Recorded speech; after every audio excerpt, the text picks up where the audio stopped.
2023 sera l'échantillon des élections présidentielles en 2025. Est-il encore nécessaire de s'étonner des mauvaises pratiques de l'opposition ivoirienne?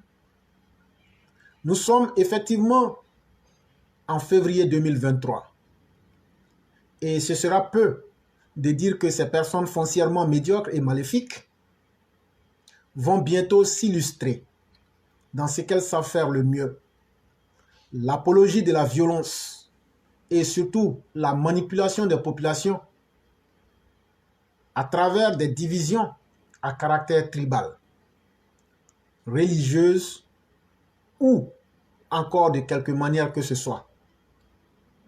Nos opposants ne comptent point changer de stratégie puisqu'ils s'en sortent toujours à bon compte sans jamais être inquiétés par la justice.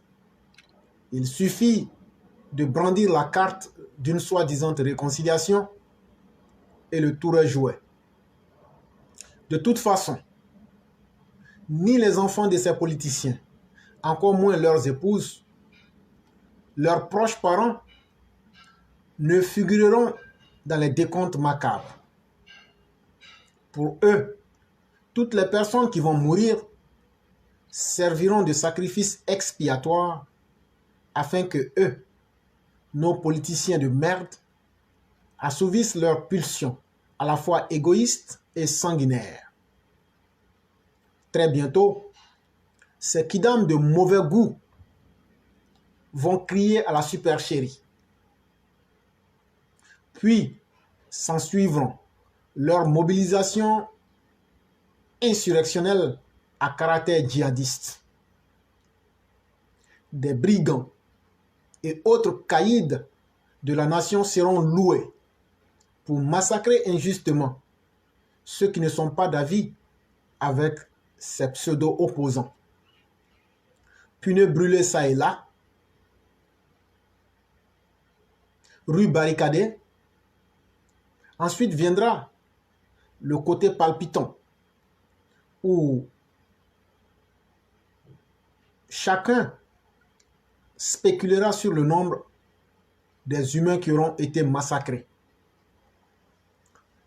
Vu que c'est déjà leur souhait, nos opposants feront tout pour donner des chiffres apocalyptiques afin de salir l'image du parti au pouvoir devant la communauté dite internationale.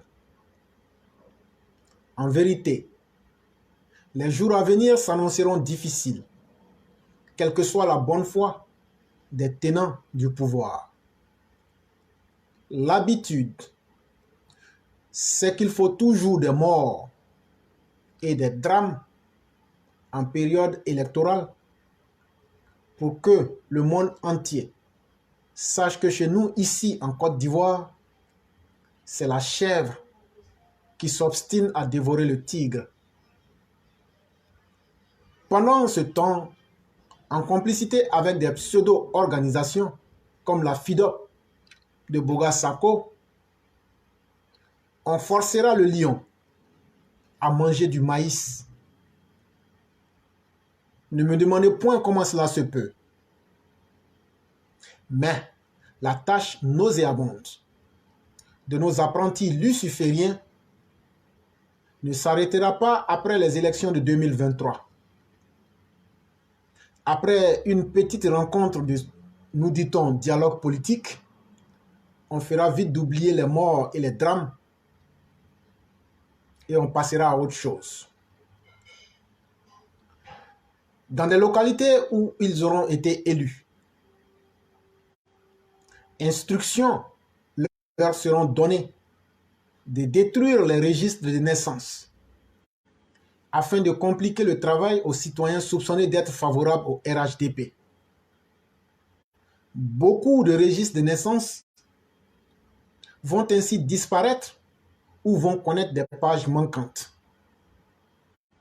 Quelque temps après, cette même opposition va exiger un audit du fichier électoral en 2024.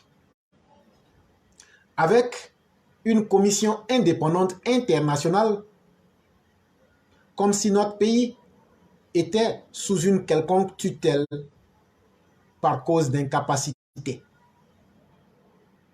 Au regard de tout ce qui précède, il sera primordial pour le RHDP d'anticiper sur les événements.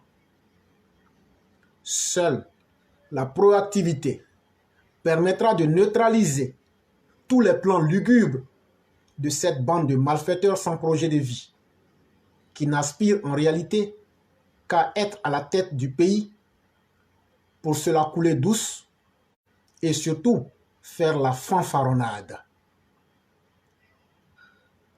C'est en ce sens que